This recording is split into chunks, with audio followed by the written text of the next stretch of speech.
I really want to talk about how we sometimes think that the world needs to change for things to start happening differently in our life, when in reality, we are the one who really needs to change. Leo Tolstoy, if I pronounce that correctly, once said that everyone thinks of changing the world, but no one thinks of changing themselves.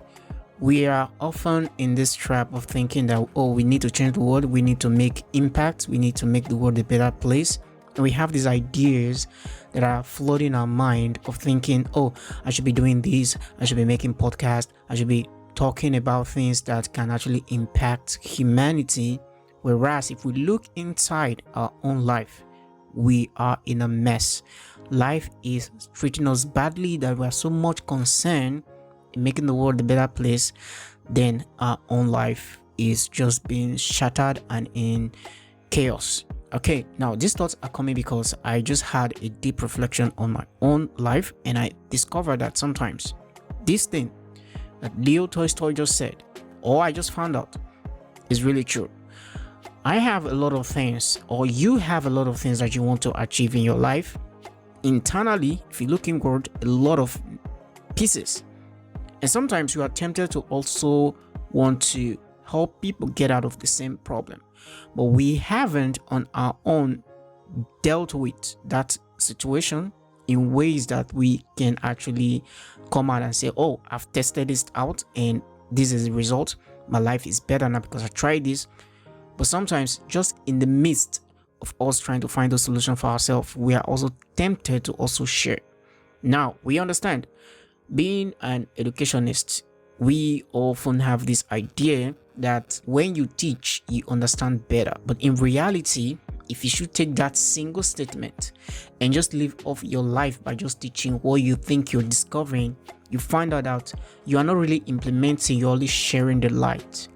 But discipline is hard, and discipline takes time, especially when you're trying to really find who you are. And in that discovery, you are putting every of those energy into trying to become the best version of yourself. It requires some level of silence. It requires some level of self-discipline. It requires some level of just doing these things without even explaining to the world or trying to teach the next person how to get out or even make their own life a better place for them. So I really want to share this thought because we often, like I said, think of changing the world, think of changing the next person, but our life are in chaos. So there are things I really want to share that can actually help you get out of that state so that you don't be this person who is trying to save the world, whereas his life is in chaos. Now, let's look at this for example. There are times 2 a.m., 3 a.m. when you are in deep thoughts, things keep you awake, and in that situation, you are really not yourself. It starts with those thoughts that want you to feel like, oh, the world needs to change for things to start getting better for me. And you also think, oh, you have to get permission in order for you to create. Or sometimes you think of, oh, I'll change when they change, or you change when somebody in your life changes. But in reality, it's all on you.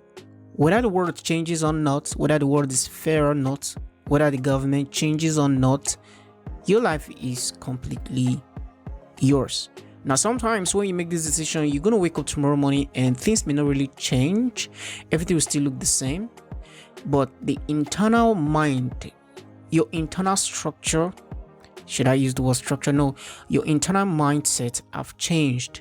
And this is one thing I've often realized in my own personal life, that sometimes you hear some truth, and in hearing that, things may not physically change, but you start seeing the world differently. Everything starts happening differently. And it's commonly said that life is not what happens to you, but how you see what has happened to you. Now, in that situation, it's about the internal structure that changes. And when it does, you can tell that nothing physically has changed, but something internally has changed. I don't know if you've experienced that, but I have many times, especially during the process of me trying to read a book or maybe listen to somebody talk on the internet, When you have that idea, physically things may not actually change, but how you see the world changes. So in the term of you trying to change the world, it actually begins by changing what's going on inside. And sometimes what you can do actually to cause that change is the information that you feed your mind with, because that is where the whole thought comes in. That is where it goes out. So if you can create that balance of really feeding the mind to come out with something beautiful, not externally, but what comes out and what you fed your mind with. And once that happens, it becomes, you are no longer tied to the lie that everything have to be outside for the inside to be good. Now you start thinking everything inside have to be good for the outside to be beautiful. So you have to really come to that point to see things really differently. So this is about pivoting, changing direction, not with force, not with trying to force yourself into this part, but it's through stillness, truly understanding what is going on inside. So you may wake up, like I've said, and everything will just change. It all depends on that. So instead of trying to make impacts, try to change the inner world, trying to feed your mind with truths that can actually change everything that is going on around you. So this is not a matter of you taking a step or taking a hack or just a moment.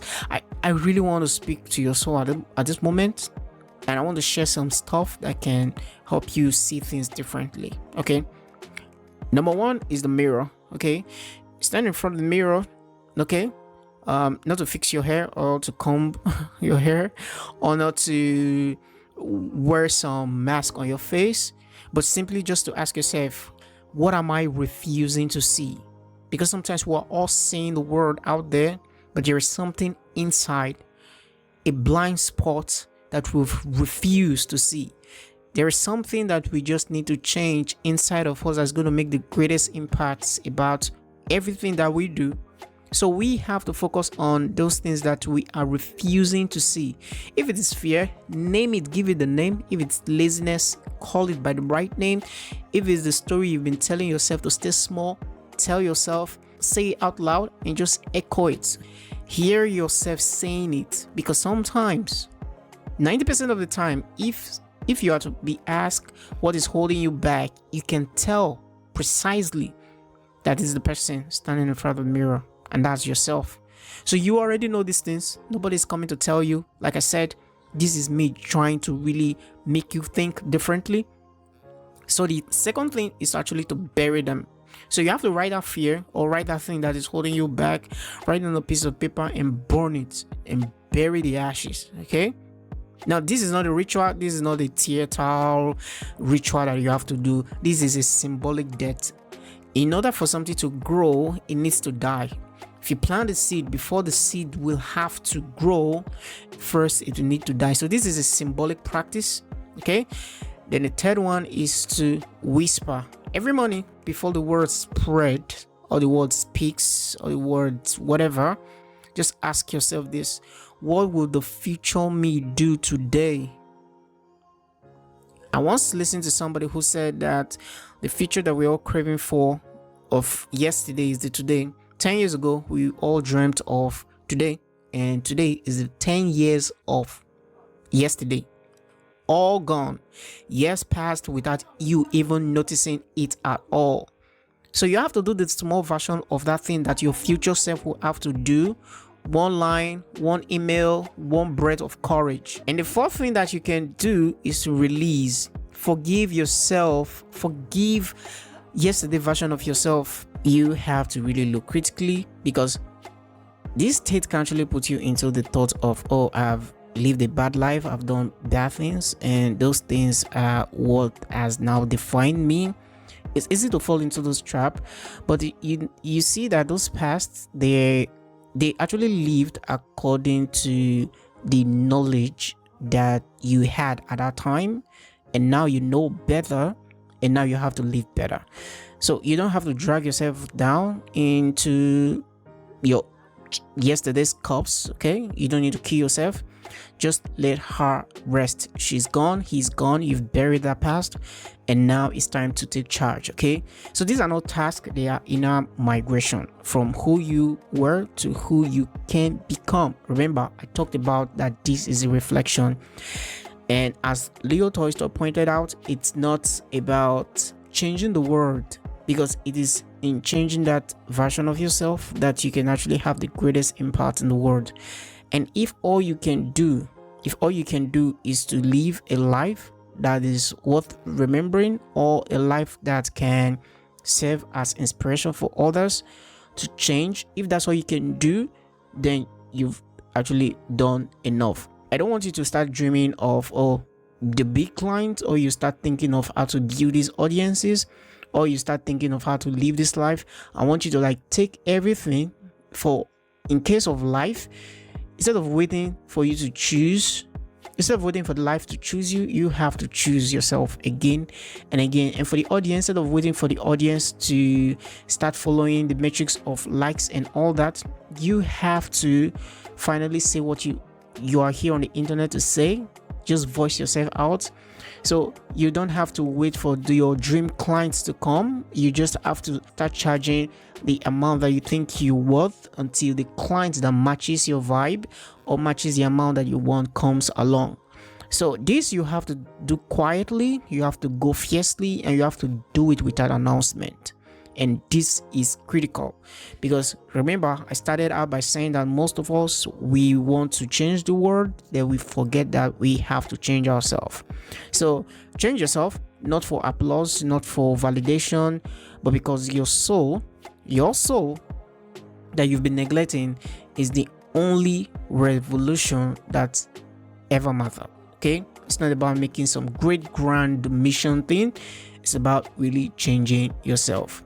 So I'll be here, not with templates, not with courses, just with this microphone that I'm with right now, and with a quiet belief that you are already becoming.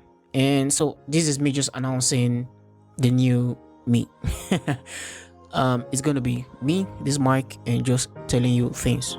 I don't know if it's gonna be daily, but I'm really gonna be saying a lot of stuff, and that's it. So thank you so much for listening. Follow if you're on Spotify, subscribe for YouTube, and see you in the next one. Bye.